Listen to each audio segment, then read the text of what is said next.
everyone! Welcome po once again sa isa na namang edisyon ng ating programang Solution with Reverend Duhot. At ako po iyon, syempre pa, nag-iisa lang dito sa studio. At masaya po ako makasama kayo ulit dahil last Tuesday ay hindi po tayo nagsama-sama dahil may mga kailangan pong ayusin. Tama ba? Hindi, nagkita pala tayo. That was two Tuesdays ago. And gano'n siguro talaga pag namimiss ko yung mga kaibigan ko at mga kaklase sa ating programa. But of course, muli po salamat sa Panginoon for giving us another opportunity para mag-aral at pagsaluhan po natin ng kanyang salita. Nang sa gayon ay managana po sa atin ang kanyang pag-ibig at ang kanyang nananaganang biyaya. At gusto ko muna batiin po lahat na ating mga kababayan saan man po kayo naroroon sa araw na ito. Isang mapagpalang umaga, tanghali at gabi dahil tayo pinapapanood hindi lang sa buong Pilipinas bagkus sa lahat ng sulok at panig ng daigdig. Kaya naman po, maraming salamat sa Panginoon for social media. And of course, binabati rin po natin lahat na ating mga kababayan na nanonood sa buong Pilipinas, Luzon, Visayas, and Mindanao. Isang mapagpalat, mabiyayang gabi po sa ating lahat because we're coming to you live every Tuesday night at 7:30. At napakaganda po natin mga pag-uusapan tonight. At yan po ay pinasimulan ng mga awiting papuri sa atin na nagatid sa atin sa oras na 38 minuto makalipas ang ikapito ng gabi. Bilang patunay, we're coming to you live as I've said kanina. At tayo po ay narito sa aming home studio. Salamat sa Panginoon for providing us itong napakagandang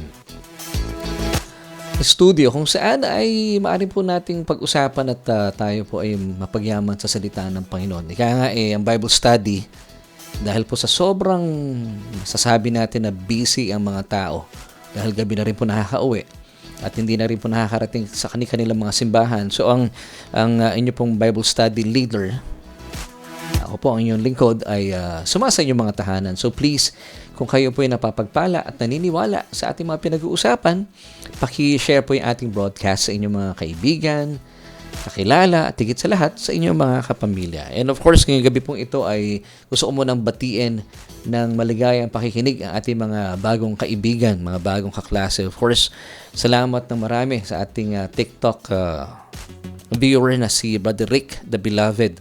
Salamat sa iyong patuloy na pagbabahagi ng iyong oras at ng iyong pagmamahal sa ating ministeryo. Of course, maraming salamat din kay Sister Rose na kasama natin, of course, every Tuesday night at ilan pa sa mga bago nating kaibigan via TikTok. And of course, tayo po napapanood live sa ating Facebook page at replays naman po sa ating YouTube channel. And tayo ba ay live sa Spotify and Apple Podcast? Live tayo. Ngayon, replays na yan, no? So, sa mga may Apple Podcast at may Spotify, tayo rin po yung napapahinggan doon. At talagang gagamitin natin ang social media para ipalagana po ang salita ng Panginoon. And before we move on sa ating mga pag-uusapan, gusto ko manang batiin yung ating mga kaklase. Of course, siya pala, belated Happy Father's Day. Salamat din po sa mga bumati po sa inyong lingkod. Salamat sa inyong pagmamahal. Damang-dama ko po yun sa mga kaibigan natin. And of course, mga tatay na aming church. Sila Brother Tony, sila Brother Makoy, sila Brother Arnel Flores. Sino pa ba? Si Brother Ed Lapus, si Brother Fidel. Sana wala akong makalimutan.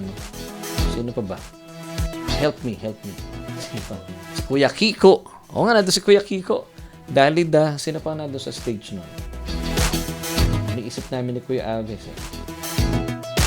Kasama na ako doon. Sino pa? Baka may nakaligtaan tayo. Ay, yung mga nanay na tumayong tatay din. Of course, si Sister Lai at saka si Ate Presi. Yung kanya pong hobby ay nasa piling na ng Panginoon. Of course, sa atin pong matalik din kaibigan si Brother Larry Mangila. So, happy Father's Day. And of course, mga kaibigan natin, mga tatay din sa The Gospel of Grace and Truth Christian Church, lahat kayo, happy Father's Day kasi baka may makalimutan akong pangalan. So, maligaya at belated Happy Father's Day sa inyong lahat. Kagaya po ni Brother Ricky Villarasa Losito, nanonood ngayon kasama natin. So maraming salamat for joining us tonight. Na-miss din natin nung Sunday si Sister Maribel Granados. Nakasama natin tonight. Maraming salamat. Of course, kasama rin natin. Ayun! Salamat kay Brother Fidel. Si Pastor Joel, of course. Pastor Joel Rayo, kasama natin. Naku, ba't ko ba na... Buti na lang. Salamat kay Brother Fidel. Yun. And salamat sa paalala. And binabati na rin natin, of course, si Sister Sally Rayo. Nakasama natin every Tuesday night. Ayun, nanonood na si Sister Sally. Hindi ko alam kung nasa bahay na si Brother / Pastor Joel Rayo. Yan, blessed evening everyone ang pagbati po ni Sister Sally. At maraming salamat din. Binabati natin si Pastor Miguel Chan Calma, also known as Pastor Chan. Yan ang tawag namin sa kanya. Although apelido niya Calma. Ito yung tao talagang relax na relax, no? Kaya bagay sa kanyang apelido eh. Of course, happy evening sa iyo, Ate Amiel Flores. Sabi niya, blessed Tuesday mga kapatid. At binabati rin natin si Nanay Rosemary Amante, ang butihing mother. And / father na rin kasi wala na siyang hobby, ni Kuya Nathaniel Peralta. At si Nanay Medi Remo, gandang gabi po sa inyo din. Maraming salamat for joining us. Si Ate Andeng. At syempre binabati natin ang kanyang hobby na si Brother Alan Sirohano. And kasama din po natin ang butihing wifey ni Brother Makoy Alcantara na si Ate Jackie. And see you on Sunday, Ate Jackie. And of course, kasama rin natin si Brother Tony Granados, ang ating isa sa mga mahuhusay na drummer sa church. Of course, salamat po. At nakakataba ng puso na kayo po'y kasama natin sa ating Bible study every Tuesday night. Binabati rin natin sila Brother Fidel Gaviola. Once again, Happy Father's Day, Brother Fidel. Salamat po sa inyong buhay. And binabati rin natin, nanonood ngayon si Tita Pinky Hamidi. Miss na po namin kayo. Hope to see you this coming Sunday. At medyo matagal po tayong hindi nakita-kita. At alam kong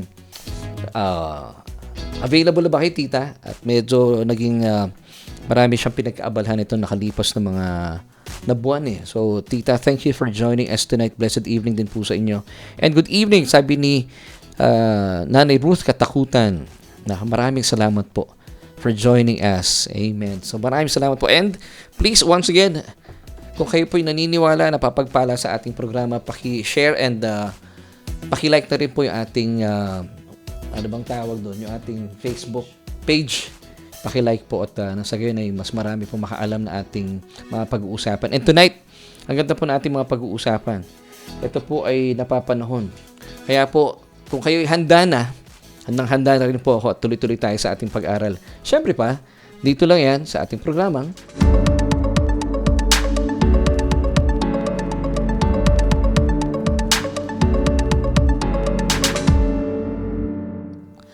At maraming salamat for joining me once again. This is a Solution with Laverne Ducot. At maraming salamat po sa ating mga kaibigan na nakakasama every Tuesday night. At gusto ko rin batiin ang ilan po sa mga bago nating kaibigan via sa TikTok. Kasi bago lang tayo sa TikTok eh. Si Sister Mika. At nandito rin si Viral Finds. Naku, maraming salamat po. Yung microphone natin, bago yan. Courtesy ni Kuya Aves. Maraming salamat sa Panginoon for blessing us. Mga bagong microphones. Yes, maganda yung tunog pero alam niyo po, mura lang yan. Promote ko yung maganda yung microphones na yan. O microphone na ito. Actually, dalawa yung nabili ni Kuya Aves. So, ginagamit natin yung isa. Amen. So, salamat sa Panginoon. And tonight, pag-usapan natin ang isang napakagandang topic. At alamin po natin kung ano ba talaga ang tugon ng Biblia concerning this topic. And ang ating po message for tonight is entitled, What About Fasting? What About Fasting? So gusto ko pong malaman ang inyo rin pong mga saloobin tungkol po sa usaping ito. What about fasting? Fasting or pag-aayuno sa Tagalog. At alam ko po bilang mga mananampalataya, kayo po ay pamilyar at maalam sa ibig sabihin na ito. So alamin natin ang ating katanungan for tonight bilang pasimula sa ating mga pag-uusapan. Siyempre pa, dito lang yan sa ating programang Solution with Laverne Ducot. And this is our question for tonight. At gusto ko po sana marinig din po ang inyong mga kasagutan. Does the Lord pay closer attention to your prayers when you back them up with fasting? Once again, this is our question for tonight. Does the Lord pay closer attention to your prayers when you back them up with fasting. So, ang ganda po ng ating pag-uusapan. Kapag kayo po ba ay nanalangin at sinamahan nyo ng pag-aayuno, mas lalo bang binibigyan ito ng pansin ng Diyos? So alamin natin, ano bang sinasabi ng Biblia concerning fasting or pag-aayuno? Dahil, alam niyo po, I think it was 2 days ago, medyo na-late ko nang nasagot yung tanong ng ating isa siguro sa mga manonood natin. Hindi ko na po i-reveal ang kanyang pangalan. And personally, I thank that person dahil sa kanyang pagtatanong. Nagkaroon ako ng idea tuloy. At gusto ko na rin pong gawin ito. Kung meron kayong mga tanong, just give me your questions. At kung ito po ay hindi pa natin natatalakay, bibigyan natin ng pagkakataon na pag-usapan. Dito po yan sa ating Bible study online sa Solution with Laverne Ducot. At ito nga po yung nagbigay po ng idea sa inyong lingkod dahil isa pong kapatid natin, isa pong manonood natin na nagbigay po ng kanyang tanong. At ang kanyang tanong, sabi niya, Good Eve, Pastor Laverne, sa full grace po, yung fasting po ba ay dapat ginagawa ng isang mananampalataya? Ano po ba ang tunay na dapat tayuan ng mananampalataya? Salamat po. Ito po yung eksaktong tanong niya na ibinigay. And then sabi ko, mainam po na pag-usapan natin ito. At sinagot ko na rin po, binigyan ko na siya ng maiksing kasagutan and I pray na nakatulong po ito sa kanya. So sa ating pong pag-aaral tonight, atin pong aalamin kung ano nga ba itinuturo ng Biblia ugnay po sa pag-aayuno or sa pag-fasting. Kaalamin natin. So una po sa lahat, alamin po natin kung ano pong ibig sabihin ng fasting. Fasting is defined as abstinence from all or some foods or drinks for a set period. So ito po ay hindi pagkain. At marami na rin pong gumagawa po nito. May mga tinatawag silang isa sa mga sistema nila para magbawas po ng timbang. Totoo naman talaga yun. Ako personally, I believe, usapang kalusugan po muna tayo. So pag pinag-uusapan po ang pag-aayuno sa larangan po ng kalusugan, ako po ay naniniwala na ito po ay napakahalaga. Amen. Pero bago yan, aalamin natin kung ano po yung mga common reasons why some Christians fast. So, what are these common reasons why some Christians fast? Bibigyan ko po kayo ng 3 mga kadahilanan na pangkaraniwang napapakinggan ko po sa mga kapatiran natin, mga sambahan. At ito rin po yung ilan sa aking mga nakalakihan. Number 1, according to some churches, they fast because they want to pursue intimacy with God. Number 1, pursuing intimacy with God. So gusto nilang mapalapit sa Diyos. Samantala, if you want to know more about God, alam niyo po ang sabi po ng Biblia. At gusto niyo po magkaroon po ng intimacy with Him.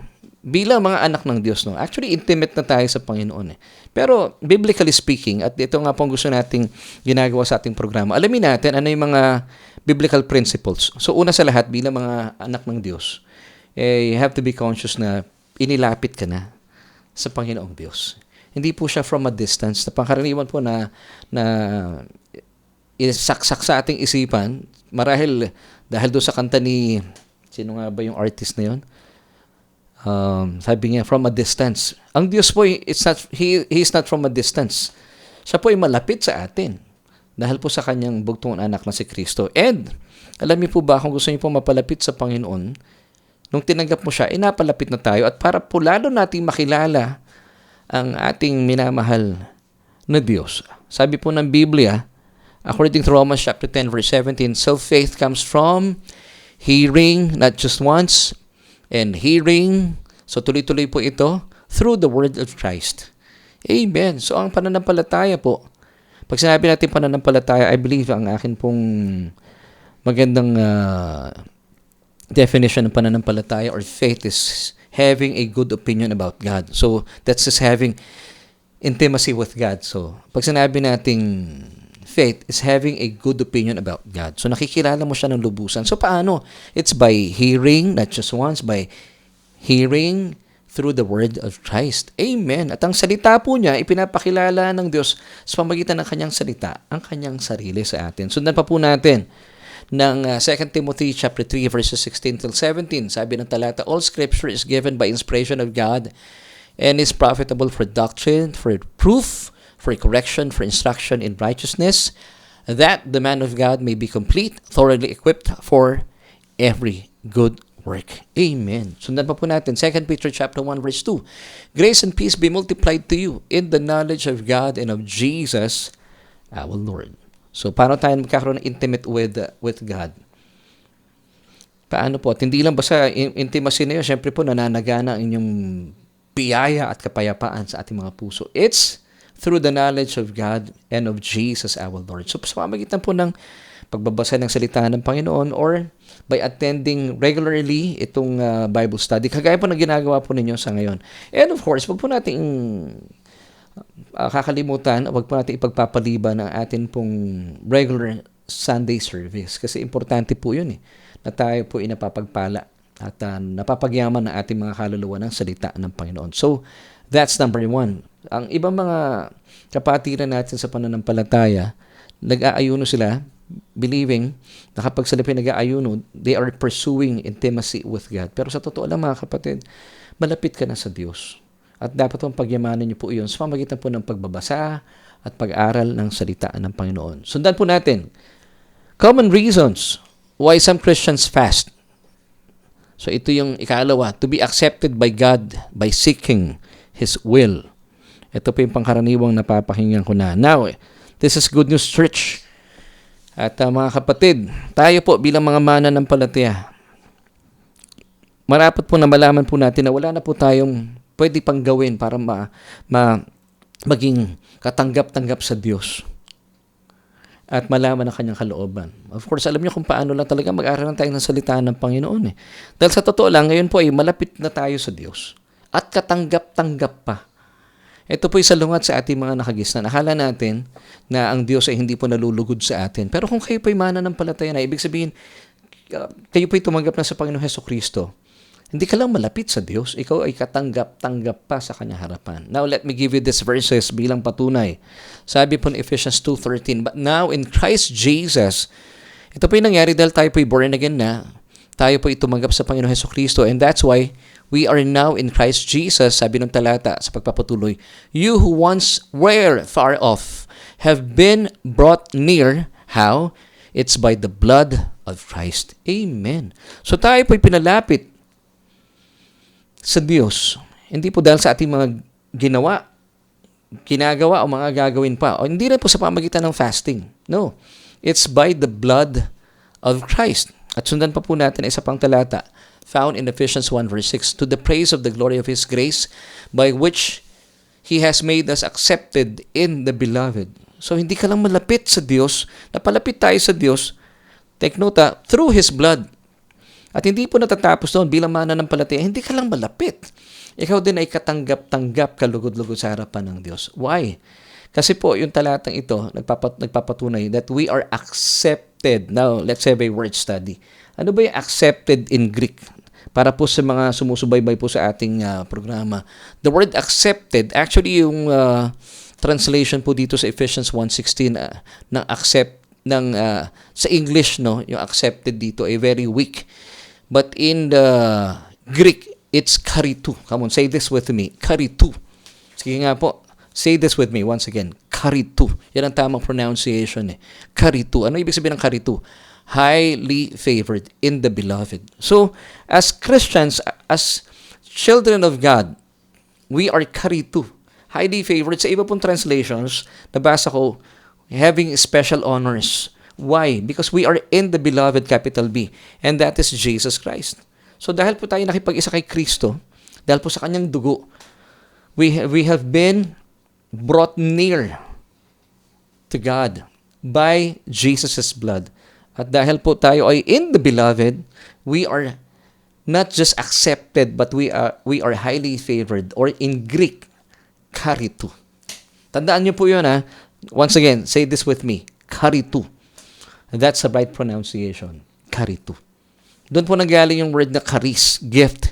So yung atin pong pagiging highly favorite, ito po ay gift, kaloob sa atin ng Diyos. Wala tayong ginawa talaga.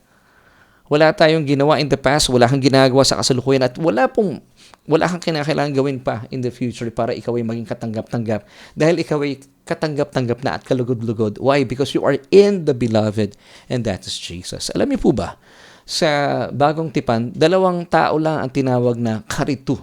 Yung una po, si Birheng Maria. At yung ikalawa, tayo po mga mananampalataya. Let me give you this verse. Luke chapter 1, verse 28. And having come in, the angel said to her, Rejoice, highly favored one. So yung pong highly favored dito ay karitu. Why are you karitu? The Lord is with you. Blessed are you among women. So hindi lamang po si Maria ang lubusang pinaboran at pinagpala. Tayo man din po bilang mga nakipag-isa kay Kristo. So, yung iba pong mga kapatid natin sa Panginoon, nag-aayuno, hindi nila alam ang katotohanan na sila po hindi lang malapit sa Diyos, kundi sila din po ikatanggap-tanggap. Now, ginagawa nila itong pag-aayuno na mali po yung kanilang kaisipan. Kaya po tayo nagkakaroon ng pag-aaral dito sa ating programa. But the truth is, alam niyo po, gaya na sinabi ko kanina, wala na tayong pwede pang idagdag sa ginawa ni Kristo. Dahil tayo po bilang mga nanampalataya sa Kanya at sa Kanya mga tinapos na gawa sa krus ng Kalbaryo. Whether you believe it or not, ikaw ay malapit na sa Diyos. And that happened through His precious blood that was shed on the cross. That's number 1. Sabi ng binasa natin kaninang talata. Ephesians 2:13. At wala rin po ay magagawa ng tinanggap ang Panginoon Jesucristo. You are accepted in the beloved, or yung word na accepted in Greek, once again, it's karitu. Highly favored. Now, tayo po ba may kagagawa nito? Hindi po. It's all because of what Jesus has done on the cross. Tayo po ay beneficiary lang.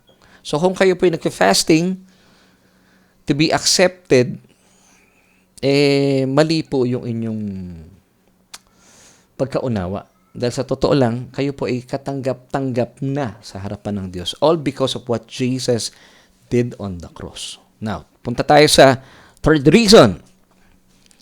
Bakit po kaya some Christians fast to hear God's voice? Ito po yung pangkaraniwan kong napapakinggan. Napansin ko lang po, ang marami pong mga church today na nagkakaroon po ng pag-aayuno, pinapakita nila yung kanilang sakripisyo sa Diyos. At ang reason nila, number 3, is to hear God's voice.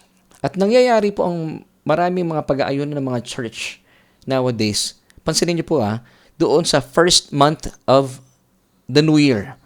For example, itong taon na ito, 2026, ang dami pa mga kilalang churches ang nag-ayuno noong month of January bilang pagpapakita ng kanilang sakripisyo, for them to hear God's voice. Sabi ko nga, kung talagang sakripisyo ito, mas matinding sakripisyo kung mag-aayuno sila sa araw mismo ng kainan ng Pasko. Pero hindi, nangyayari after Christmas and after New Year celebration. So nangyayari po talaga yung kundi first Sunday, second Sunday of the first month of the year.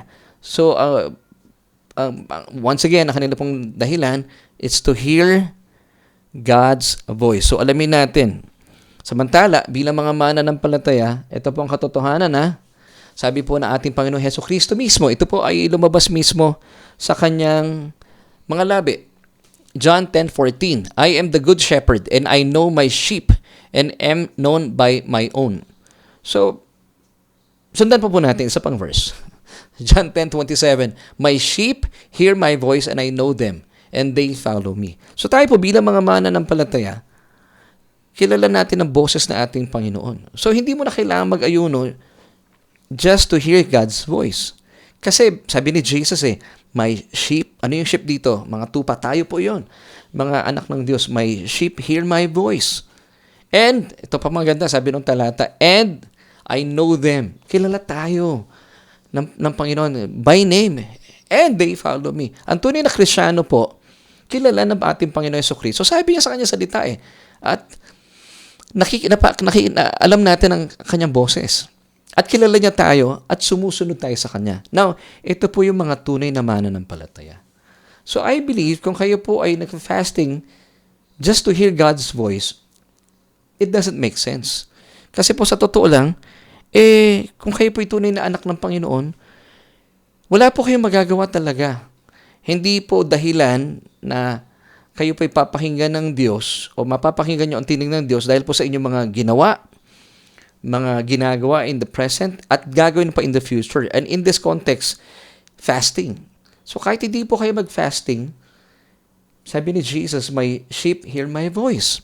So napapakinggan na po natin ang kanyang tinig. And sabi pa ni Jesus, and I know them, and they follow me. So mga kapatid, ganun po tayo ka-intimate talaga with God. Sabi po ng Diyos kay Abraham, walk beside me. And then sabi ng Diyos kay Moses, parang baliktad yata. Sabi niya kay Abraham, walk beside me or walk before me. And then sabi niya kay Moses, walk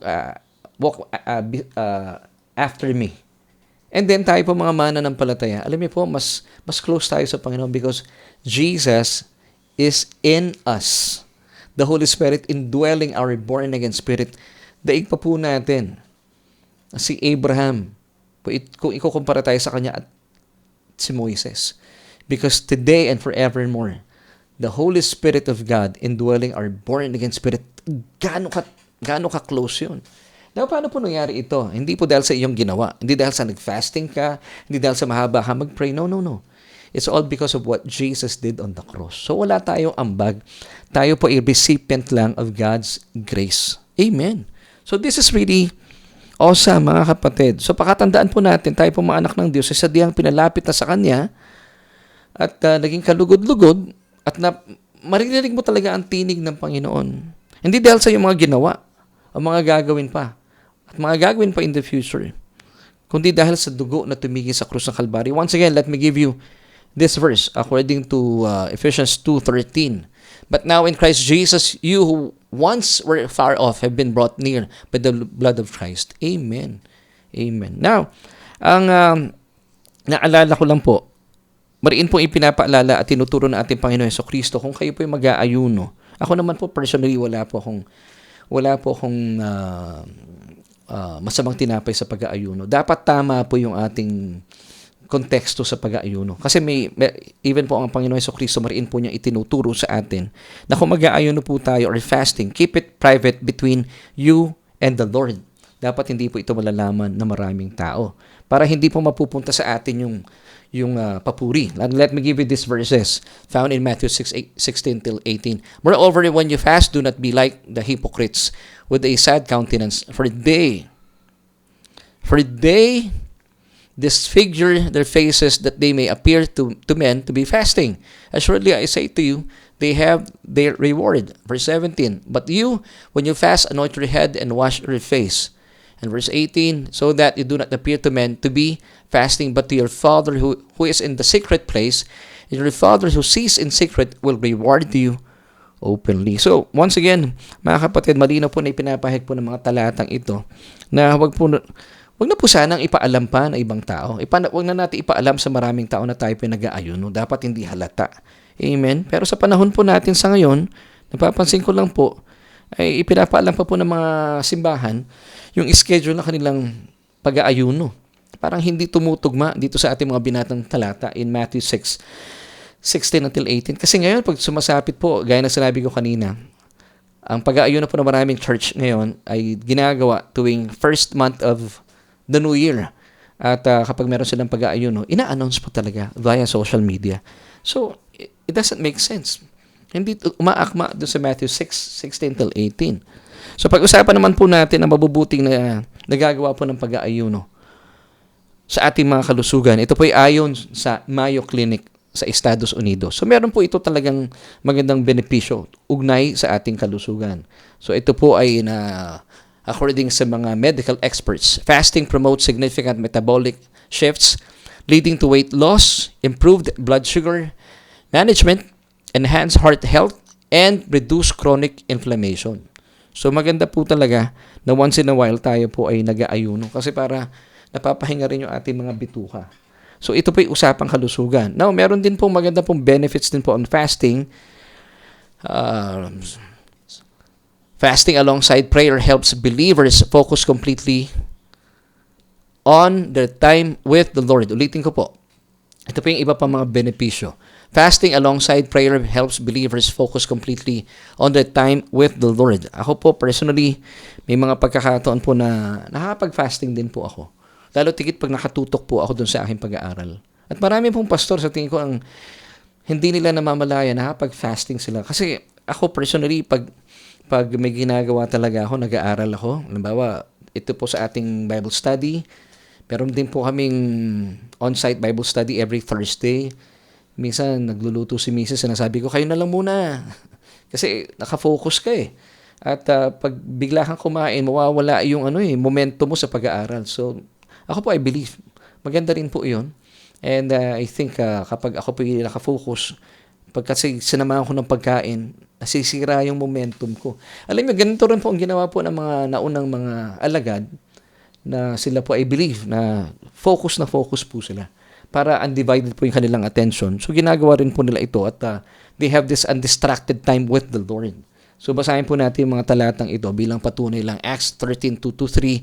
As they ministered to the Lord and fasted, the Holy Spirit said, "Now separate to me Barnabas and Saul for the work to which I have called them." Then, having fasted and prayed and laid hands on them, they sent them away. Sundan pa po natin. So, nag-fast din po yung mga alagad nung araw. Acts 14:23. So, when they had appointed elders in every church and prayed with fasting, they commended them to the Lord in whom they had believed. So, ako rin po. Gaya na sinabi ko kanina, and I'm sure kung kayo po ay pastor, nararanasan niyo po ito. So, nagpa-fasting tayo. Kasi ako po, ayokong magkaroon ng madistract ako eh. Kasi ang ganda po ng momento mo, nag-aaral ka na. So, gusto ko tuloy-tuloy. At pinapalipas ko talaga yung pagkain. At nakakatulong din po ito sa akin.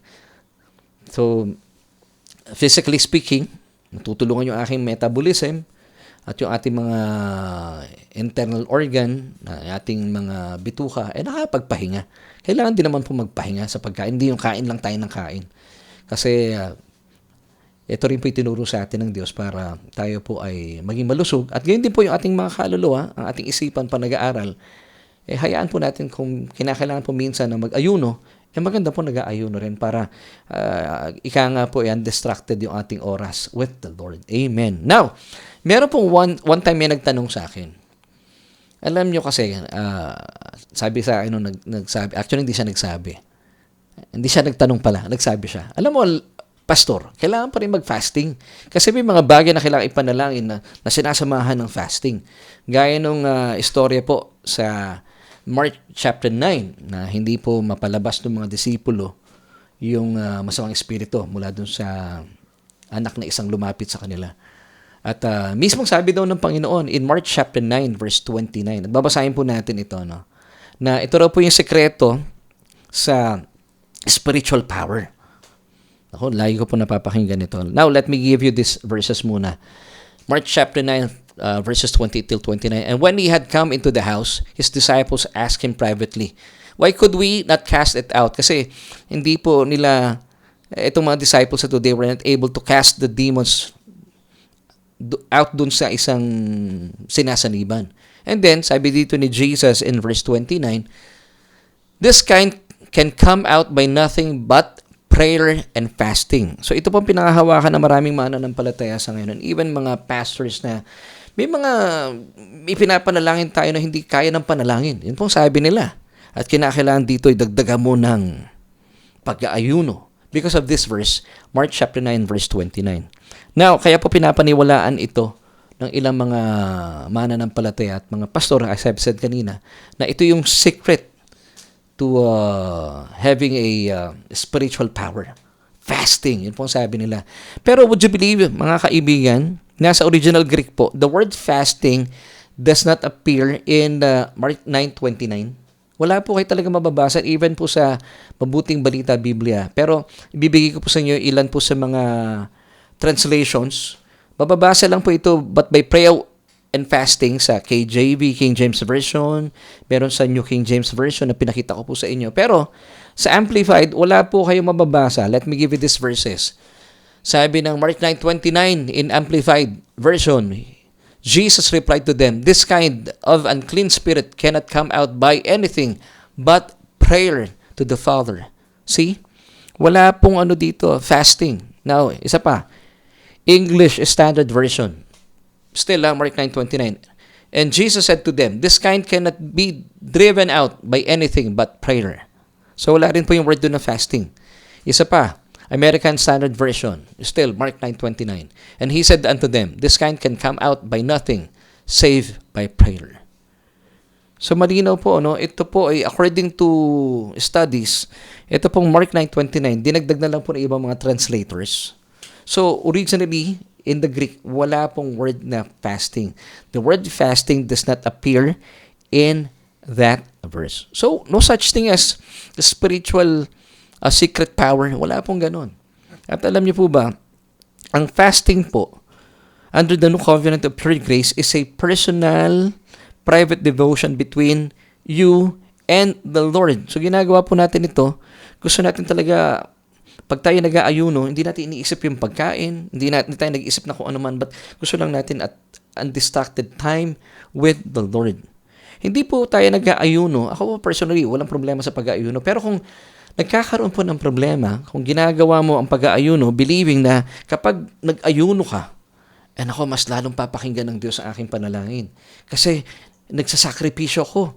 At ito'y pagkakataon para kaawaan ako ng Diyos at tugunin niya kaagad yung aking panalangin. Yun yung isang reason na maraming mananampalataya. Ikalawa, ang dahilan nila, para ba mapilitan ng Diyos, para bang pinapalipit mo yung kamay niya. Lord, fasting ako. I'm doing this sacrifice. So, meron kang dahilan sa Diyos na para bang pinipilipit mo yung kamay niya na bibigay kagad yung sagot sa iyo. Para bang konsepto ng hunger strike, parang nagpapapansin ka sa Diyos. Now, ang tanong, kailangan pa ba tayo magpapansin sa Diyos? Hindi po. Tayo po ay kapansin-pansin na sa Diyos at kalugod-lugod na. Now, bakit? Hindi po dahil sa inyong mga ginawa in the past o mga ginagawa in the present or mga gagawin pa in the future. No. Tayo po ay kalugod-lugod na talaga namang kapansin-pansin dahil mahal na mahal tayo ng Diyos. Dahil po sa mga ginawa ni Kristo. At talagang mahal tayo ng Diyos. At ito pa'y pinatunayan niya doon sa krus ng Kalbaryo. Bagaman hindi po natin hinihingi ang kaligtasan, pero minabuti po niyang ibigay sa atin ang kanyang bugtong na anak. Hindi po niya ipinagkait according to Romans 8:32. Ibinigay niya isang pinakakailangan ng tao. Without asking, hindi natin hiningi sa Diyos. Now, ibinigay niya kanyang bugtong na anak na siya ang ating eternal na pangangailangan. Now, bakit? Because God loves you so much. So ngayon, bakit mo pa kailangan mag-ayuno para pilipitin ang kamay ng Diyos, para kaawaan ka niya? Para ka bang nag-hunger strike? Hindi mo na kailangan gawin yun. Kasi nung araw, wala nga tayong hinihingi sa Diyos, tayo po ay bound to hell.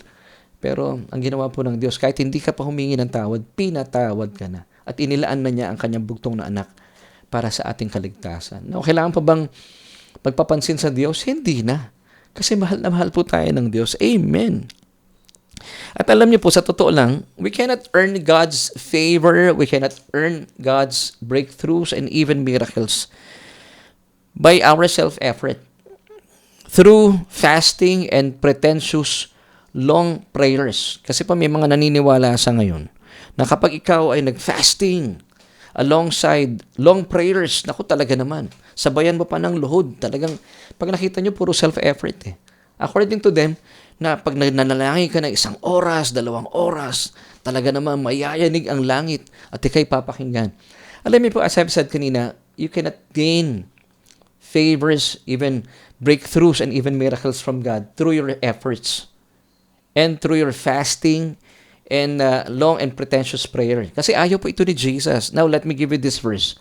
According to Matthew 6:7. And when you pray, do not use vain repetitions as the heathen do, for they think that they will be heard for their many words. So mga kapatid, ayaw po ng Panginoon yun. Sa totoo lang ang Panginoong Jesus, nagpakita po siya ng mga ehemplo sa atin. Kapag siya po yung nanalangin, maigsi lang. So tayo po, kahit maigsi po yung ating panalangin, kasi pag sinasabi natin sa Panginoon, maigsi lang yung ating panalangin, pinapakita natin na hindi po yung haba ng panalangin tayo nananampalataya, kundi nananampalataya tayo dahil sa ating pinapanalanginan.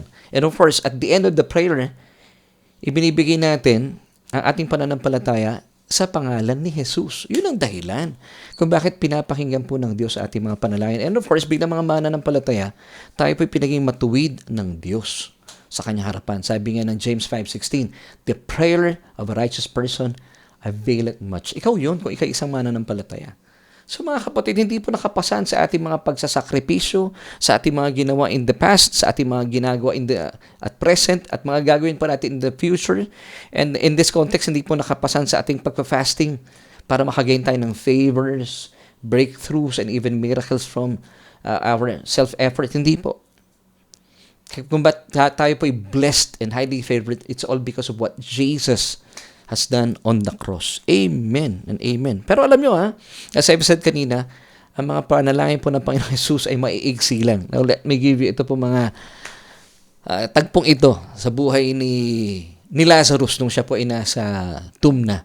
John 11:41-42. Then they took away the stone from the place where the dead man was lying, that was Lazarus. And Jesus lifted up his eyes and said, ito po yung kanyang maiksing panalangin, Father, I thank you that you have heard me. And I know that you always hear me, but because of the people who are standing by, I said this, that they may believe that you sent me. And then, ano pong sabi ni Jesus doon? Lazarus, come forth. Sa Aramaic yata, kumil lang Bilis, no? Iksi ng prayer ni Jesus. Now, buti na lang pinangalanan niya si Lazarus. Kasi kung sinabi lang niya, come forth, naku, I'm so sure, lahat ng mga nakalibing doon, tatayo, lahat mabubuhay. Pero talagang specific ang Panginoong Jesus. Maiksi yung prayer, pinapurihan niya kanyang Ama. So, ganoon din po tayo.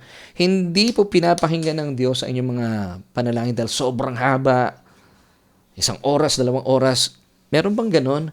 Alam nyo, pag pinakinggan po ng Diyos sa inyong mga panalangin, kung if this is true dahil sa inyong haba ng panalangin, dadating pong panahon, yayabang po kayo. Kasi sasabihin mo, kaya pinapakinggan ng Diyos ang panalangin ko dahil mahaba. At talaga naman, punong-puno ng kapangyarihan. Dahil ba sa iyong haba ng panalangin? Hindi po. Dapat tanggalin natin yung ganong paniniwala. Amen. Now, tayo po, nananalangin tayo at bakit tayo confident? It's because we asked everything in the name of Jesus. At pagkalooban po ng Diyos ito, ay definitely ito po ipagkakaloob sa atin ng Diyos. At kasi alam niya hindi po makakasama sa atin. Let me give you this verse. 1 John 5:14-15. Now this is the confidence that we have in Jesus, that if we ask anything according to His will, He hears us. And if we know that He hears us, whatever we ask, we know that we have the petitions that we have asked of Him. At sundan pa po natin, Luke 12:32, do not fear, little flock, sabi na ating Panginoon Jesus. Why? For it is your Father's good pleasure to give you the kingdom. So ito po ang puso ng Panginoon para sa atin. He wants what's best for you. So gusto niya maintindihan natin, mga kapatid, okay po, walang problema mag-fasting. Pero ito po ay personal devotion natin with God. Kasi gusto natin magkaroon po ng undistracted time with the Lord. Pero hindi natin ginagawa ito to gain more favors, breakthroughs, and even miracles through our self-effort. Kasi hindi po talaga totoo yun. Now, tayo po ay blessed because of what Jesus has done on the cross. Amen. And that is the truth. And, mga kapatid, it is your Father's good pleasure to give you His kingdom. Ang sarap ng ganitong relasyon, ano?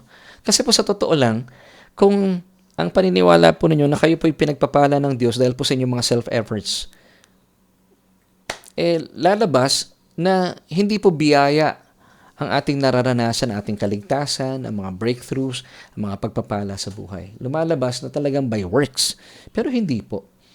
Ang works po sa atin ay byproduct na lang ng biyaya ng Diyos.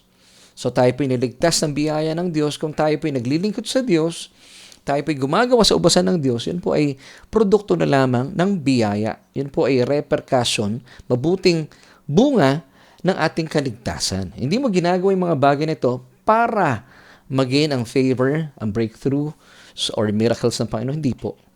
Ginagawa mo, ang mga ginagawa mo, and in this context, ang pag-aayuno, dahil alam mo ikaw ay pinagpala na. At yung pag-aayuno nga, mayroon pang magandang benepisyo sa ating mga kaluluwa, and at the same time sa ating mga physical body. So, sino pong blessed talaga? Tayo, at salamat talaga sa Diyos ang papuri. Now, sa ating pong pagtatapos, let's go back to our question. Does the Lord pay closer attention to your prayers when you back them up with fasting? Once again, ang ating question for tonight, does the Lord pay closer attention to your prayers when you back them up with fasting? Now, this is our solution. The only reason God answers your prayers is because of our Lord Jesus Christ and His finished work on the cross. Once again, this is our solution. The only reason God answers your prayers is because of our Lord Jesus and His finished work on the cross. Yun lamang po talaga ang dahilan. Hindi po yung inyong mga ginawa, hindi dahil sa nag-fasting ka, hindi dahil sa nagpa-fasting ka, o magpa-fasting ka in the future, hindi po. Hindi po yun ang dahilan. Kasi pag yun po ang dahilan, yayabang ka. At ipagmamalaki mo sa ibang mga tao na, oy, nag-fasting ka? Ilang araw? 2 days? Ako nga, 5 days eh. Ako nga 40 days eh. Talagang yayabang ka. At hindi po may ibibigay ang papuri sa Panginoon. Now, the only reason why you are blessed today is because of Jesus and His finished work on the cross. Now, let me give you these verses, mga kapatid. John 14:13-14, and whatever you ask in my name, that I will do, that the Father may be glorified in the Son. If you ask anything in my name, I will do it. In 2 Corinthians chapter 1, verse 20, for all the promises of God in Him are yes, and in Jesus, amen, to the glory of God through us. Amen and amen. At alam mo, mga kaibigan, napakaganda pong pinag-uusapan po natin na tayo po ay nakikilala natin ang ating Diyos. Na talaga naman pong dapat tama yung konteksto ng ating pag-aayuno. At makita po natin na tayo po ay blessed and highly favored today, not because of what we have done, but because of our Lord Jesus Christ and what He has done at the cross. Amen. So ngayon po gusto ko po kayong imbitahan at tayo po muna ay manalangin. Gusto ko po kayong dalhin at sabayan niyo po ako kung gusto niyo pong tanggapin ang mayamang imbitasyon sa atin ng Diyos na maranasan ng buhay na ganap at kasaya-saya. Sabi po ng Biblia in Romans 10 verse 9 that if you confess with your mouth the Lord Jesus Christ and believe in your hearts that He was raised from the dead, you shall be saved. That's simple. So wala pong ka-effort. You just have to pray this prayer with me. Kasi po, ba't kailangan nating ipahayag? This is how faith operates. Kailangan po natin buksan ating mga labi at buksan din ang ating mga puso at paniwalaan na hindi po nanatiling patay ang Panginoon Jesus. His Father raised Him from the dead after 3 days. At siya po ay nananatiling buhay at buhay na buhay. And you shall be saved. So pray this prayer with me. Sabihin niyo po ito. O Diyos, Aba, salamat po sa araw na ito. At kinikilala ko sa ganang akin, wala po akong kakayahan at kapangyarihan na iligtas sa aking sarili. Kaya naman, tinatanggap kita, Jesus, at kinikilala kita bilang aking Panginoon at sariling tagapagligtas dahil naniniwala po ako na sa iyong kamatayan sa krus ng Kalbaryo, winakasan na ang kasalanan ko. At makalipas sa 3 araw, ikaw ay nabuhay na maguli bilang patunay na ako'y pinaging matuwid na sa harapan ng aking Ama. Salamat po, O Diyos. Salamat, Aba, sa iyong kaloob na buhay na walang hanggan dahil ang aking pangalan ay nakasulat na sa aklat ng buhay. Amen at amen. Well, kaibigan, kung sinundan niyo po yung panalangin ito, welcome to the family of God. At samahan niyo po ako, tayo po tuloy-tuloy na mag-aral every Tuesday night at 7:30. Dito po yan sa ating programa, Solution with Laverne Ducot. And if ever you're looking for a church at malapit po kayo sa Las Piñas, join us every Sunday at 10 in the morning sa Solution Grace Church. Ito po ay located sa Tia Maria Sarao Building, CV Star Avenue, Pamplona 2, Las Piñas City. So, join us at tayo po sabay-sabay na magpuri at mag-aral sa salita ng Panginoon. And this time, gusto ko naman pong ipanalangin ikaw. At alam kong nagkaroon po ng metanoia na pagpala po kayo sa ating pinag-usapan. At tama na dapat yung konteksto at kung bakit ka nag-aayuno. Dalangin ko na kayo po yung napagpala. And please, pakishare din po itong broadcast na ito sa marami pang mga kapatiran natin. So, I would like to pray for you. Aba, salamat po sa kapatid na ito na nakasama ko po sa aming pag-aaral sa gabing ito. Dalangin ko po na marami po kami matutuhan at makita po namin, ma-magnify sa aming mga isipan, sa aming mga kaluluwa na talagang wala po kaming pwedeng idagdag para kami po ay maging kaaya-aya at kalugod-lugod sa iyong harapan. Salamat, O Diyos, dahil sabi mo sa iyong salita, for all your promises in Jesus are yes and amen. At ito po ay nagbibigay ng luwalhati sa inyo sa pamagitan po ng aming mga buhay. Aba, maraming salamat po for teaching us this truth. And also, thank you, Holy Spirit, for guiding us and leading us na mapawi ang anumang kalituhan. At salamat dahil pinapakinggan mo, O Diyos, sa aming panalangin because we ask this in Jesus' name. So muli po, maraming salamat sa O Diyos at sa ilaman po lahat ng papuri at pasasalamat at pagsamba. In Jesus' name we pray. Amen. Amen.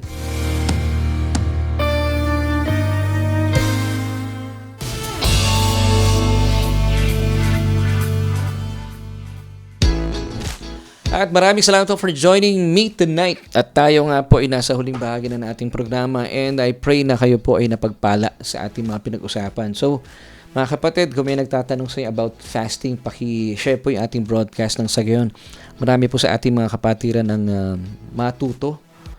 At kung kayo po ay napapaisip pag fasting dahil medyo dumadagdag ang inyong mga timbang, maganda po ito sa ating kalusugan. Amen. So gusto ko manang batiin po yung ating mga kaibigan at 8:27 pa lang naman eh. Salamat kay Nanay Rosemary Amante. Thank you po Nanay for joining us at salamat Lord sa napakalinaw mula sa inyong kapahayagan patungkol sa pag-aayuno na tanging sa tinapos lang na ating Panginoon Jesus ang susi ng lahat, hindi sa aming mga sariling efforts. Sabi ni Sister Dang Mascarinhas. Thank you Sister Dang. Amen and amen. Sabi naman ni Brother Fidel Gabiola and Sister Maria and James Kazui. Amen din sabi ni Nanay Medi Bremo. Salamat din kay Ate Jackie. Ate Jackie, miss ka na namin, wala ka nung Sunday. And salamat din kay Sister Linlen Macaraeg. Thank you for joining us tonight. Pinabati rin natin si Ate Maria Ellen Mateo Losito. Maraming salamat for joining us. Amin pong principal na talaga namang ginagamit na rin ng Panginoon sa pagpipreach sa ating church dyan sa The Gospel of Grace and Truth Christian Church. Salamat po for joining us tonight. Salamat din kay Sister Maylene Petalino Magadia for watching and for joining us tonight. Salamat din kay Sister Sally Geronimo Rayo. Salamat po sa inyong mag-asawa for being a friend to us. Amen. Salamat po sa inyong support talaga. And true po, amen. Sabi ni Sister Rosemary Casoko. At good evening naman po sabi ni Brother Jan Nosles Dio. Uy, kasama rin natin si Ate Edna Magalong. Hello kay Sister Presi Antonio, nakasama rin natin nanonood. Nakasama natin last Sunday. Sister Presi, babalik ka ha? Kasi excited talaga kami at masaya kami kasama kayo every Sunday. Binabati rin natin si Brother John Paul Songsong. Salamat for joining us. And sino pa ba? Si Brother Ricky Villarasa Lucito. Salamat po sa inyong pagsama sa amin. Sister Beng Francisco. Si Sister Maribel Granados. Sabi niya, I'm highly favored, deeply loved by God. Amen to that, kapatid. Carito, blessed and highly favored. Yan, sabi ni Brother Fidel Gabiola.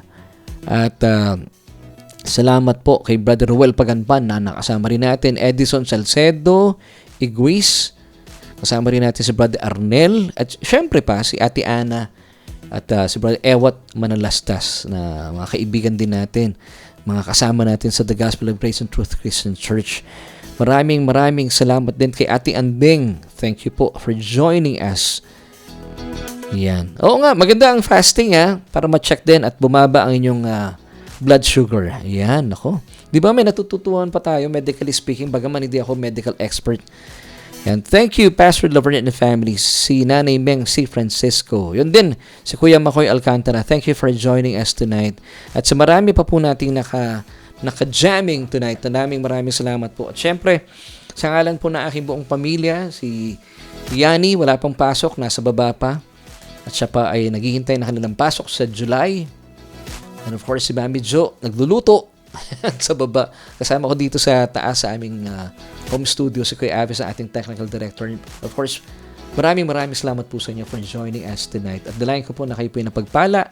At bilang mga pinagpala, nais kong iwan sa inyo ang 3 John chapter 1 verse 2. Beloved, that's you. I wish above all things that you may prosper and be in health, even as your soul prospers. Bye.